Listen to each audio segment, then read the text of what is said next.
சுகமே சொல்க. வணக்கம் நண்பர்களே. ஒரு நண்பர் ஒரு கேள்வி கேட்டிருந்தாரு. அவர் என்ன கேட்டிருந்தாரு அப்படின்னா, மலர் மருந்துகள், மனதிற்கேற்ற ஒரு மலர் மருந்து, அதாவது ஒவ்வொரு குணத்திற்கும் ஒரு மலர் மருந்து சொல்லியிருக்கீங்க. ஒரு நெகட்டிவ் தன்மைக்கு இந்த மாதிரி மலர் மருந்து சாப்பிடுங்க. அதீத கோபம், பயம், எல்லாம் தனிமை விரும்பக்கூடியவர், இல்ல ரொம்ப ஆக்ரோஷமா பேசக்கூடியவர், பயந்தாங்கோலி, இந்த மாதிரிலாம் சில உணர்வுகள் சொல்லியிருக்கீங்க. இப்போ ஒரு மனிதனுக்குள்ள ஒரு 2-3 பிரச்சனை அவர் பாதிக்கப்பட்டிருக்காரு. ஒருத்தர் பயமாவும் இருக்காரு, இல்ல கோவக்காரனாவும் இருக்காரு. இந்த மாதிரி ஒரு 2-3 விஷயத்துல அவர் பாதிக்கப்பட்டிருக்காரு அப்படின்னா, அவருக்கு எப்படி மருந்து கொடுப்பாங்க, டாக்டர் எப்படி மருந்து கொடுப்பாரு அப்படின்றத அவருடைய கேள்வி இருந்தது. அது ஏன் அப்படின்னா, ஒருத்தர் 4-5 விஷயத்துல பாதிக்கப்பட்டிருக்கலாம். ஆனா அதுல எது ரொம்ப முக்கியமானது அப்படின்றத ஒரு டாக்டர் தேர்வு செஞ்சதாலதான் அவருடைய திறமையே இருக்கு. என்ன அப்படின்னா, அந்த பேஷண்ட் அதாவது ஒருத்தர் பெரிய விஷயமா பாதிக்கப்பட்டிருப்பாரு, அதுக்கு குட்டி குட்டியா சில பிரச்சனைகள் இருக்கும். இந்த பெரிய விஷயத்தை சரி பண்ணும்போது இந்த குட்டி குட்டி பிரச்சனை சரியாயிடும். இப்போ எல்லாத்துக்குமே நம்மளால மருந்து கொடுக்க முடியாது. ஏன்னா ஒருத்தர் ஒரு 4-5 பிரச்சனை சொல்றாரு அப்படின்னா 4-5 நம்மளால மருந்து கொடுக்க முடியாது, ஒரே டைம்ல எடுக்கவும் முடியாது.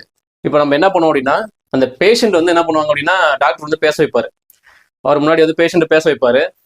ஒரு விஷயம் புரிஞ்சுக்கோங்க, நம்ம எதுல அதிகமா பாதிக்கப்பட்டிருக்கோமோ அந்த விஷயத்த திரும்ப திரும்ப திரும்ப திரும்ப நம்ம கண்டிப்பா பேசுவோம்.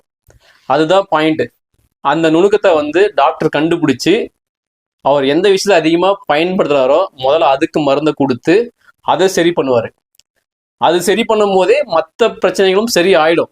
அப்படி சரியாகலன்னா அடுத்த பிரச்சனைக்கான மருந்தை அவர் கொடுப்பாரு. முதல்ல எது மேஜரோ அதுக்கு ட்ரீட்மெண்ட் பண்ணாதான் குட்டி குட்டி விஷயம்லாம் அதுவே சால்வ் ஆயிடும். அப்படி சால்வ் ஆகணும்னா அதுக்கு தகுந்த மாதிரி மருந்துகளை அவர் தேர்வு செஞ்சு கொடுப்பாரு. இதுதான் அவர் கேட்ட கேள்விக்கான பதில். இதுதான். ஸோ உங்களுக்கு மருந்து வேணும் அப்படின்னா உங்க டாக்டரை போய் பாருங்க, அவரு உங்களை பேச வைப்பாரு. நீங்க எதை அதிகமா பேசுறீங்களோ அந்த மருந்து உங்களுக்கு செலக்ட் பண்ணி கொடுப்பாரு. நல்லா இருக்கும், ட்ரை பண்ணி பாருங்க.